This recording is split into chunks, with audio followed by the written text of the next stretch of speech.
Okay guys, mag-deliver kami na.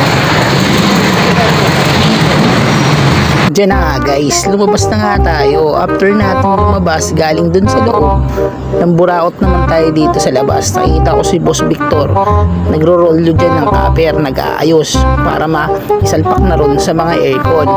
At ang sabi niya sa akin, ano nong? Cake enjoy, napakasarap. Kaso wala pang sahod eh. Midea CLS 2.5, isa sa pinaka bestseller ni Chandler Appliances. Then umakyat na rin ako, tinignan ko yung taas nila guys, kung anong ginagawa.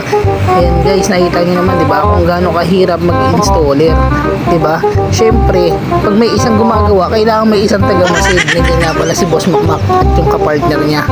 Ayun na nga yung kinabit namin guys na outdoor unit na 2.5 na Midea. Napakaganda niyan guys at napakatipid sa kuryente. Ayun yung pinaka-box niya. Sabi ni Bossing, lahat daw yan papalitan. Ayun lang, salamat.